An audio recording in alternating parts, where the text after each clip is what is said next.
Good morning, everyone. So, today we will start a new chapter, chapter 6 Tissue. What is a tissue? A group of cells which perform same function is called tissue. Cells जो होते हैं वो combine करके tissue बनाते हैं. Tissue से organ, organ से organ system और ऑर्गन सिस्टम से ऑर्गेनिज्म. सेल्स के बारे में हमने पढ़ा है पहले चैप्टर पे.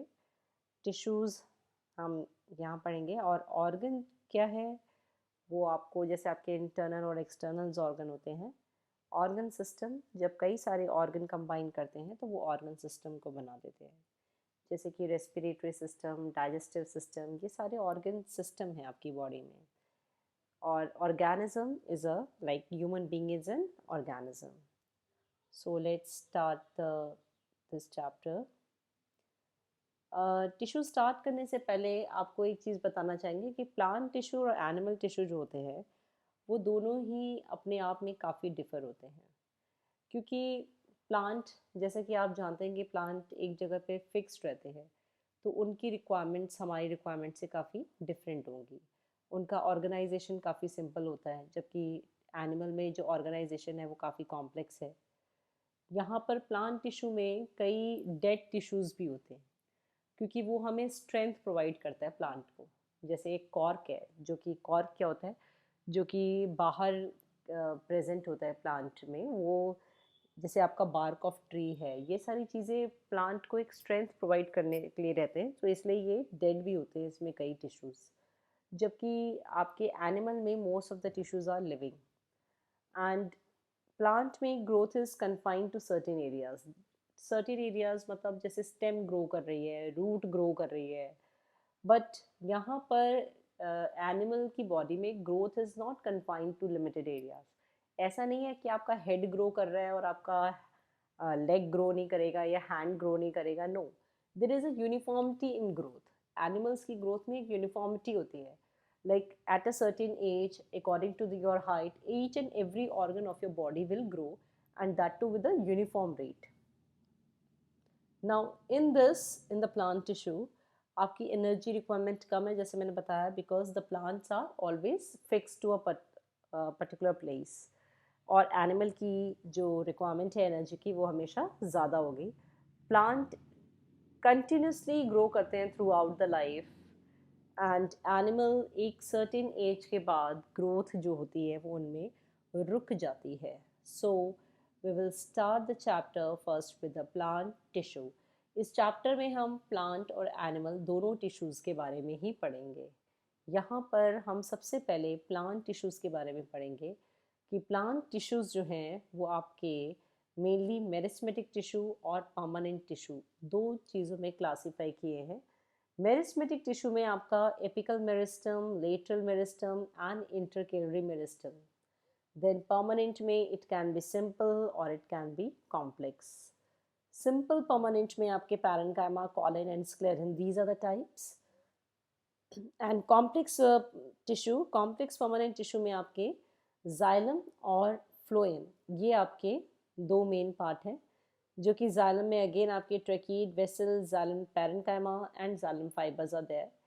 फ्लोएम में sieve tube, companion cells, phloem parenchyma and the phloem fibres are there. So let's start the chapter with the plant tissue. आज हम प्लांट टिश्यू पहले पढ़ेंगे और इस चैप्टर में हम पहले प्लांट टिश्यूज़ ही सारे बताएंगे, उसके बाद हम एनिमल टिश्यूज़ पे जाएंगे. So I will start with the plant tissue and that to meristematic. So meristematic tissues हमारे प्लांट्स में ऐसे टिश्यू होते हैं जो कि किसी पर्टिकुलर रीजन में होते हैं और प्लस ये हमेशा ग्रोथ में हेल्प करते हैं. थ्री टाइप्स के मैंने बताया आपके, जैसे एपिकल, इंटरकैलरी और एक आपका लेटरल बताया.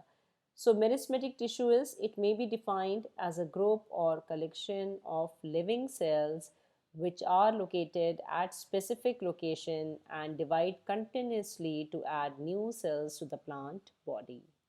ये लिविंग सेल्स होते हैं बिकॉज ये ग्रो करते हैं, डिवाइड करते हैं और इसीलिए ये प्लांट की ग्रोथ में हेल्प भी करते हैं.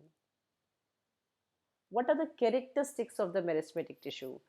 ये इनके पास एक थिन सेल वॉल होती है जो कि सेलुलोज की बनी हुई होती है। प्लांट्स में हमेशा ही सेलुलोज की सेल वॉल होती है। सेल वॉल भी बेटा primary cell wall, secondary cell wall और मिडल सेल वॉल भी होती है। तो यहाँ पर जो इनकी प्राइमरी सेल वॉल है, जो कि सबसे बेसिक सेल वॉल है, वो आपकी हमेशा ही सेलुलोज की होगी। और सेल्स का जो शेप है वो it can be the round, Oval और द पॉलीगन, और it can all in shape, and they are practically arranged without the intercellular space. Intercellular space क्या होता है? जो दो सेल्स के बीच का जो स्पेस होता है उसको हम इंटरसेलुलर स्पेस बोलते हैं। मेरिस्मेटिक टिश्यूज में इंटरसेलुलर स्पेस नहीं होता है, जबकि परमानेंट टिश्यूज में हम देखेंगे कि ऐसे कई ऐसे सेल्स हैं जहाँ पर इंटरसेलुलर स्पेस होता है। तो यहाँ पर इंटरसेलुलर दो सेल के बीच में जो जगह है वो नहीं होगी। और हर सेल के पास काफ़ी डेंस साइटोप्लाज्म होता है या फिर प्रोमिनेंट न्यूक्लियस भी होता है। और इस प्रोमिनेंट न्यूक्लियस या फिर साइटोप्लाज्म का होने का ये भी रीज़न है क्योंकि ये सेल ग्रोथ में हेल्प करते हैं, डिवीजन में, तो इनके पास न्यूक्लियस होता ही है। Next, this tissue contain small और नो वैक्यूल्स। वैक्यूल्स नहीं होते इनके पास, या फिर होंगे तो बहुत ही छोटे होते हैं। रीज़न वाई, बिकॉज इनके पास स्टोरेज का कोई फंक्शन नहीं है, ये सिर्फ आपको ग्रोथ में हेल्प करते हैं, तो इसलिए इन सेल्स के पास आप वैक्यूल नहीं मिलता है। Next is about the types of meristematic tissue, और हम सबसे पहली टाइप पढ़ेंगे एपिकल मेरिस्टम। ये आपका पाया जाता है टिप्स ऑफ स्टेम पे, मतलब जो स्टेम की टिप होगी वहाँ पर। क्यों? क्योंकि वहाँ से ग्रोथ हो रही है स्टेम की, स्टेम ग्रो करेगा, ठीक है। फिर या फिर आपकी रूट की टिप्स पे, क्योंकि रूट आप देखेंगे कि पेड़ की जो रूट्स होती हैं वो हमेशा इट विल मूव और it will grow towards the water. उसको जहाँ जहाँ पानी मिलेगा या मिनरल्स की सर्च में वो जो रूट्स हैं वो ग्रो होती जाती हैं।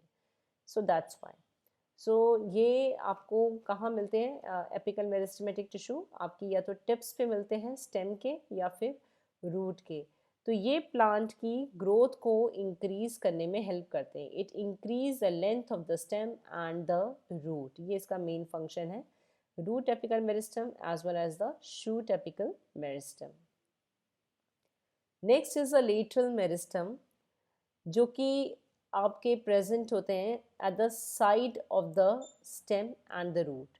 लेटरल साइड, जो साइड है मतलब वो लेटरली इस तरीके से ये टिश्यू प्रेजेंट होता है कि it is located at the side of the stem and root. Reason why, क्योंकि इनका मेन काम होता है कि ये प्लांट की गर्थ को बढ़ाते हैं। गर्थ का मतलब कि उसकी थिकनेस को बढ़ा रहे हैं।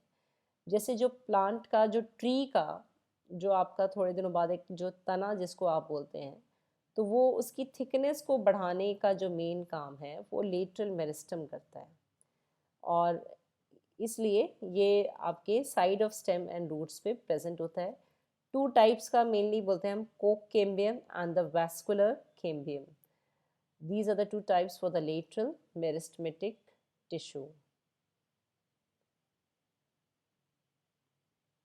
Next is about the intercalary meristem. Intercalary meristem present होता है at the base of node. तो बेटा नोड पहले बता देती हूँ। नोड वो जगह होती है जहाँ से कि लीफ आपकी एराइज होती है, वो हम उसको क्या बोलते हैं? नोड। और ये इंटरनोड होता है आपका किसी भी दो नोड्स के बीच बीच में जो जगह होती है, that is known as the internode.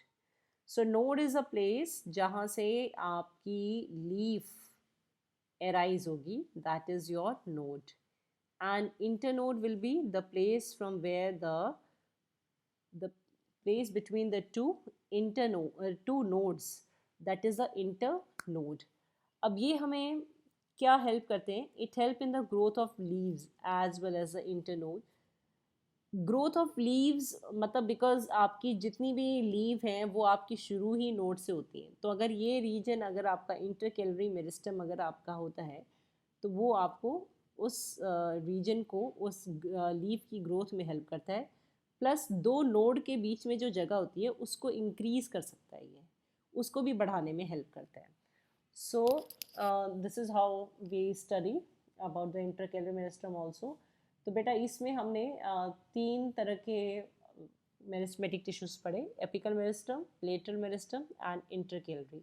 Mainly आप ये याद रखिएगा कि अगर ग्रोथ है शूट की या रूट की तो एपिकल मेरिस्टम है वो. अगर गर्थ बढ़ा रहा है या थिकनेस बढ़ा रहा है तो लेटरल मेरिस्टम है.